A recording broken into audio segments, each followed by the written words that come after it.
पराशर और उसके गुंडों से और पूरे गांव वालों से झनक बचा रही है अनिरुद्ध को। जी हाँ दोस्तों, हम बात कर रहे हैं स्टार प्लस के शो झनक के। तो दोस्तों, आगे बढ़ने से पहले अगर आप इस चैनल पर नए हैं तो इसे सब्सक्राइब कर दीजिए, साथ ही बेल आइकन दबाना ना भूलें। वीडियो अच्छा लगे तो इसे लाइक ज़रूर कीजिएगा। चलिए आगे बढ़ते हैं दोस्तों।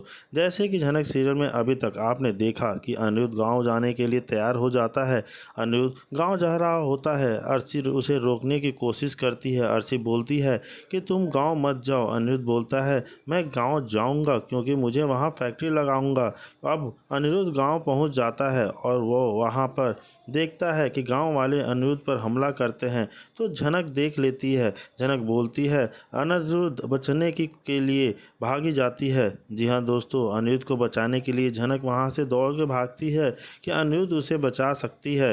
अनिरुद्ध को जी हाँ गाँव वालों के सामने। जी हाँ दोस्तों, अब ये सब देख के पराशर बहुत ज़्यादा शौक हो जाता है। आखिर ये शहरी बाबू को बचाने के लिए नूतन क्यों इतनी भागी दौड़ी चली आई है। तभी वहाँ पे मीनू बोलती है कि नहीं, लगता है कि इसका कोई ज़रूर नाता होगा, यह भी तो शहर से ही आई है ना। और पराशर बोलता है नूतन, क्या तुम इसे जानती हो।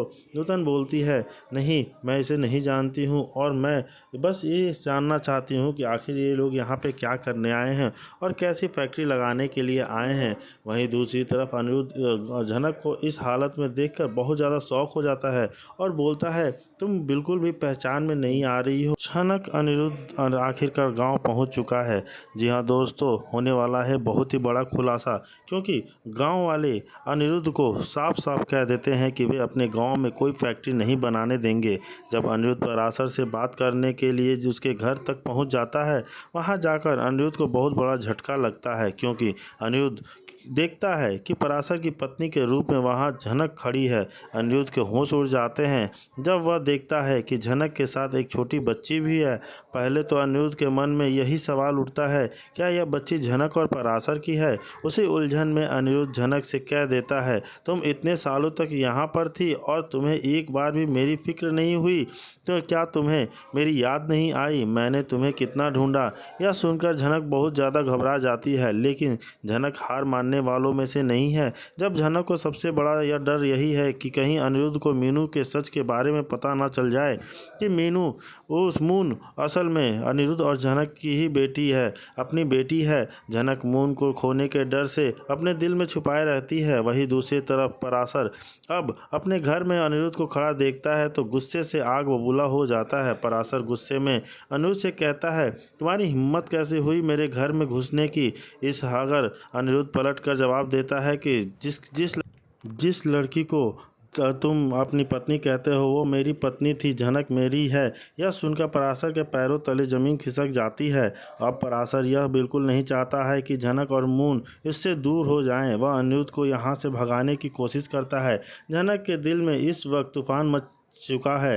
क्या वह सच बताएगी, क्या मून का सच बाहर आ जाएगा, क्या और क्या अनिरुद्ध अपनी बेटी को पहचान पाएगा। जी हाँ दोस्तों, ऊपर अगर कोई परेशानी आएगी तो मैं उसका समाधान और सामना मैं खुद करूंगी। और गांव वालों को सारी बातें बताती है। झनक हेमू को सभी के सामने माफ़ी मांगने को बोलती है, अगर तुम माफ़ी नहीं मांगते तो सभी के सामने मैं चप्पल से मारूंगी।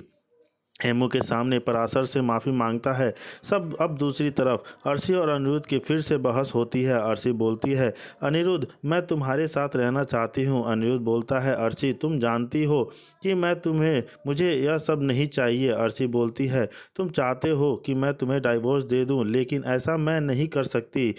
अनिरुद्ध बोलता है अर्शी मुझे बहुत कम है, बिजी रहना चाहता हूँ, प्लीज़ तुम मुझे डाइवर्ट मत करो। अब दूसरी तरफ लालोन अप्पू को सोया हुआ देखकर उसे उठाने के लिए जाता है, लेकिन अप्पू आंखें नहीं खोलती है। अप्पू का शरीर ठंडा पड़ गया होता है। लालोन शॉक हो जाता है, कहीं अप्पू मर तो नहीं गई। लालोन सभी घर वालों को बुलाता है। काजोल अप्पू का नब्ज चेक करती है, नब्ज चल रहा होता है। लालोन अनिरुद्ध को कॉल करके बुलाता है। अनिरुद्ध अप्पू को हॉस्पिटल ले जाता है। सभी लोग अप्पू को देखकर घबरा जाते हैं। अब 5 साल बाद फसल कट रही होती है। सभी गांव वाले फसल बेचने के लिए जा रहे होते हैं। जनक बोलती है इन 5 साल में मैं सारे गांव वाले पहचान चुकी हूँ। गांव वाले इस नूतन की वैद कि में भी हमें पढ़ना लिखना भी आ गया है। पहले लड़कियों को घर से बाहर निकलने नहीं देते थे, अब तो हम दो लोग घर से बाहर काम भी करते हैं। गांव की लड़कियों फसल काटने की खुशी में झनक से बोलती हैं डांस करने को, सामने डांस करती है और गंगा बोलती है अरे नूतन तुम कहाँ है। झनक बोलती है पराशर के साथ सैर पर गई होगी। कभी पराशर मून को लेकर आता है और झनक पराशर नूतन को पराशर के उसके नाम से बोलती है। गंगा बोलती है यह तुम्हारा बाप है। बाबूजी बोलो, इनको पराशर बोलता है। शहरी लोग यहाँ आकर फैक्ट्री बनाना चाहते हैं, लेकिन हम लोग यहाँ ऐसा नहीं होने देंगे। जनक यह सब ठीक है, यहाँ फैक्ट्री डालोगे तो हमें काम मिलेंगे, अच्छा पैसा मिलेगा। पराशर वो शहरी लोग यहाँ आकर हमें लूट कर चले जाते हैं और हमारी ज़मीन भी बंजर कर देते हैं।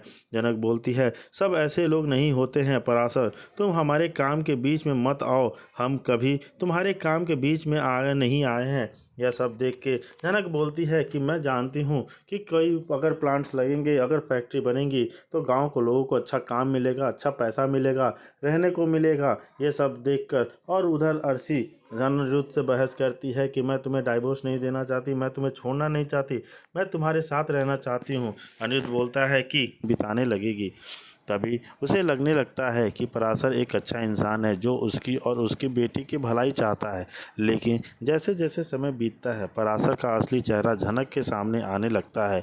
पराशर को लगने लगता है कि अब झनक हमेशा के लिए यहीं रहेगी और कहीं नहीं जाएगी। इसी सोच के साथ पराशर का व्यवहार बदलने लगता है। वह झनक से बदतमीजी करता है और एक दिन साफ शब्दों में कह देता है कि अब तुम मेरी असली पत्नी बनोगी। गांव वालों की नज़रों में तो तुम मेरी पत्नी हो ही, अब मैं सच में तुमसे शादी करूंगा। यह सुनकर झनक के पैरों तले ज़मीन खिसक जाती है। वह घबराकर पराशर से कहती है आप यह क्या कह रहे हैं, आपने तो सबके सामने मेरी बेटी की भलाई के लिए यह सब किया था, अब आप शादी की बातें कर रहे हैं। मैं आपसे प्यार नहीं करती, मेरा दिल किसी और के लिए धड़कता है। लेकिन पराशर ठंडे और कठोर स्वर में जवाब देता है तुम जैसी लड़की तो मैं अपने हाथ से नहीं जाने दूंगा। तुमने 2-3 साल मेरे साथ रहकर मेरा फ़ायदा उठाया है, अब मैं तुम्हें ऐसे नहीं जाने दूंगा। तुम्हें अब ज़िंदगी भर मेरा साथ रहना होगा और तुम्हारी बेटी को भी मैं अपने अनुसार पाल लूँगा। यह सुनकर झनक बुरी तरह डर जाती है। उसे लगता है कि कहीं पराशर उसे ज़बरदस्ती शादी के लिए मजबूर ना कर दे। इसी डर के चलते वह रात को अपनी बेटी को लेकर गाँव से भागने की कोशिश करती है, लेकिन जैसे ही वह बाहर निकलती है पराशर दरवाजे के सामने खड़ा होता है। वह गुस्से में झनक से कहता है अगर दोबारा भागने की कोशिश की तो मैं तुम्हें तुम्हारी बेटी के से हमेशा से लिए दूर कर दूंगा, फिर तुम्हें कभी अपनी बच्ची नहीं मिलेगी। जब झनक बेबस हो जाती है अपनी बेटी की खातिर उसे पराशर की हर बात माननी पड़ती है। वह ना चाहते हुए भी इस मजबूरी का में हाँ कह देती है। वह पराशर से शादी करेगी, लेकिन दोस्तों कहानी में अब बड़ा तूफान आने वाला है। नहीं छोड़ती। एक दिन एक शरारती इंसान झनक से ज़बरदस्त बदतमीजी करने की कोशिश करता है, लेकिन ठीक समय पर पराशर वहां पहुंच जाता है और झनक को उस परेशानी से बचा लेता है। इस घटना से झनक भीतर तक हिल जाती है और वह पराशर से कह देती है कि अब वह उसकी हर बात मानने को तैयार है, क्योंकि अगर आज कुछ अनहोनी हो जाती तो उसकी मासूम बच्ची का क्या होता। झनक अब अपनी बच्चे की खातिर हर मुश्किल झेलने को तैयार है, यहाँ तक कि वह पराशर से साथ झूठी शादी का नाटक भी करने लगती है ताकि समाज में उस बच्ची को एक नाम मिल सके और वह सुरक्षित रह सके। लेकिन मुसीबतें यहीं ख़त्म नहीं होती। एक दिन झनक खेतों में काम करने के लिए निकलती है, लेकिन उसी रास्ते नहीं पता होता। भटकते भटकते वह गलती से गांव के एक सुनसान इलाके में पहुंच जाती है जो असल में कुछ गुंडों का अड्डा होता है। वहां झनक को देखकर गुंडे उस पर बुरी नज़र डालते हैं और उसे पकड़ लेते हैं। जब काफ़ी देर बीत जाने के बाद भी झनक वापस नहीं लौटती तो पराशर को चिंता होने लगती है। वह तुरंत झनक की तरफ आता है।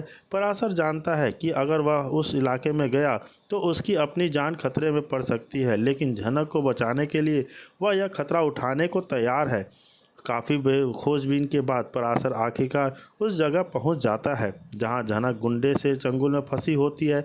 पराशर अपनी जान की परवाह किए बिना झनक को वहां से छुड़ाकर वापस गांव लेकर आता है।